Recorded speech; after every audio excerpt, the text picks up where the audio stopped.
Caitlin Clark is facing more than just tough opponents. She's dealing with challenges from within her own team, and it's starting to raise serious questions. Let's be real for a moment. When Caitlin Clark stepped into her second WNBA season, she wasn't just another player. She carried the weight of the entire league's attention on her shoulders, with a massive target on her back.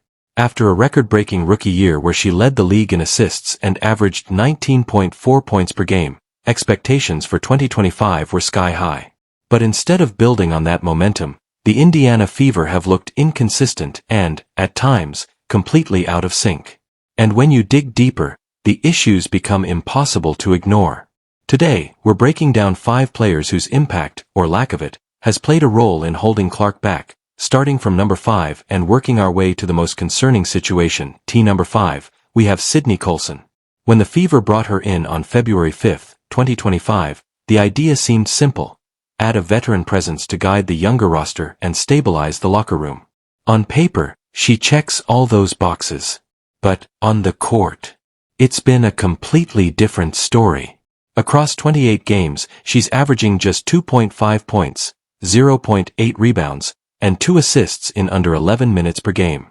She rarely sees the floor in crucial moments, and at 35, her game has clearly slowed down. When she does play, there's a noticeable hesitation, her pace drags, and that's a problem for a team built on speed and movement. Clark thrives with quick decisions, fast ball movement, and aggressive shot-taking. Coulson, unfortunately, tends to over-dribble, delay passes, and hesitate on open looks. While her leadership off the court may still hold value, her minutes on the floor feel like missed opportunities for younger, more energetic players who could better match Clark's tempo. Number 4 is Brianna Turner, and this one is particularly frustrating. Not because expectations were low, but because they were so high. Turner came into the league known for her defense, intensity, and ability to protect the rim. But that version of her has been almost invisible this season. In 14 games, she's averaging just 0.4 points, 0.9 rebounds, and 0.2 assists while shooting a shocking 20% from the field. She hasn't even logged more than 60 total minutes all season. For a forward, those numbers aren't just disappointing, they're historically low. Turner should be controlling the boards, setting strong screens, and giving Clark reliable support in the paint. Instead, she seems disengaged, rarely asserts herself, and often fades into the background. Her body language doesn't inspire confidence, and her lack of communication on defense only makes things worse.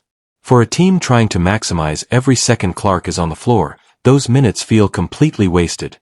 Coming in at number 3 is Kelsey Mitchell, and this is where things get complicated. Mitchell has always been a proven scorer, averaging over 18 points last season and still putting up around 16.6 this year. But the issue isn't her talent, it's the fit. With Clark now running the offense, the system should revolve around her playmaking. Instead, Mitchell continues to operate like the primary option, holding the ball, relying on isolation, and slowing the offensive flow. When Clark controls the game, everything moves, spacing improves, rhythm builds, and the team functions smoothly. But when Mitchell takes over, the tempo drops, the spacing tightens, and the offense stalls. Defenses have caught on, forcing Mitchell into tough shots while disrupting the team's overall rhythm. It's not about whether she can score, it's about whether her style aligns with what the team actually needs. Right now, that disconnect is hurting more than it helps. Number 2, we have Nelissa Smith, and while the plan for her role made sense on paper, the execution just hasn't been there. The idea was clear: add physicality in the paint, improve rebounding, and stretch the floor when needed. But in 2025, her production hasn't matched those expectations. She's shooting under 38% from the field while averaging just 5 points and 2.4 rebounds per game. For a forward expected to finish plays and create space, those numbers fall short. Her movements can feel slow, her defensive transitions lag behind, and in key moments, she tends to disappear. Clark's game depends heavily on timing and quick reactions. Teammates who hesitate disrupt that rhythm entirely. On defense, modern forwards need to switch, close out, and protect the rim efficiently, and Smith has struggled in those areas. She's not creating drama, but her lack of impact is quietly costing the team valuable momentum. And finally, at number 1, we have Natasha Howard, the most concerning situation on this list. On paper, she looked like the perfect addition, a three-time champion, former All-Star, and experienced presence in the paint. But in reality, her season has been underwhelming.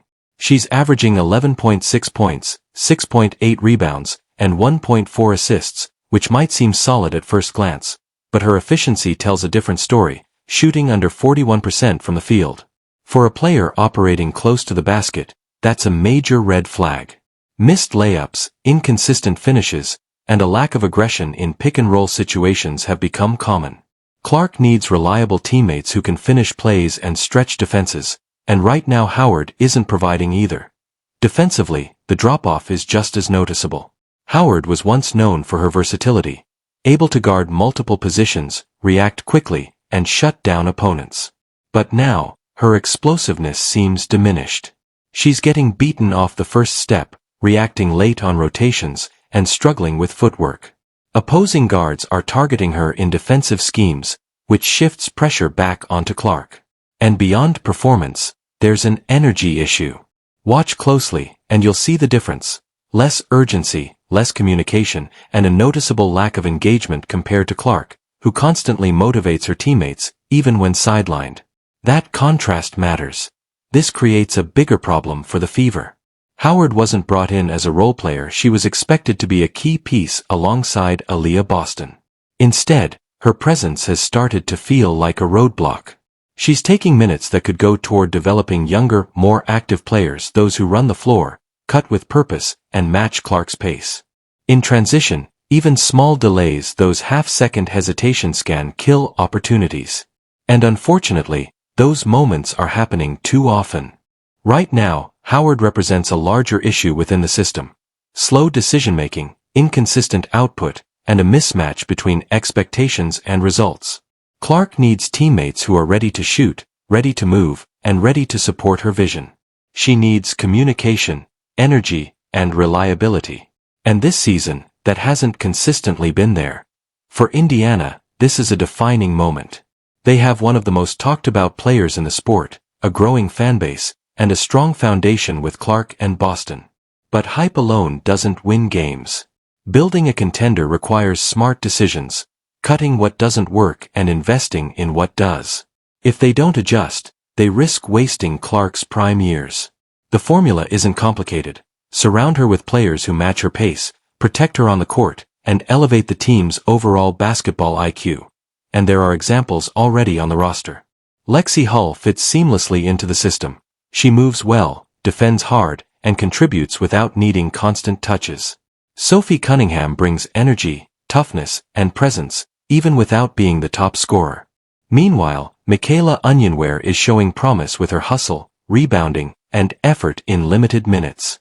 These are the kinds of players the Fever need more of, hungry, active, and aligned with the team's identity. Even short-term contributors like Ari McDonald have stepped up when given the chance, proving that effort and readiness can make an immediate impact. But the question is consistency. Can these players accept their roles and build around Clark long-term? Because when you compare them to the underperforming veterans, the difference becomes clear. Some players are helping the team move forward, others are holding it back. The reality is, the Fever are in a rare position. They have cap space, draft assets, and one of the most marketable stars in basketball. The opportunity to build something special is right in front of them, but only if they make the right moves. No more relying on past reputations. No more prioritizing names over performance. This is a championship window, and in professional sports, those windows don't stay open forever. Caitlin Clark doesn't need to carry everything alone. She needs the right support system. Teammates who understand their roles, bring energy every night, and are willing to sacrifice for the bigger goal. That's how winning teams are built. So now the question is simple. Who stays, and who goes? Because the future of this team depends on it, and time is already ticking.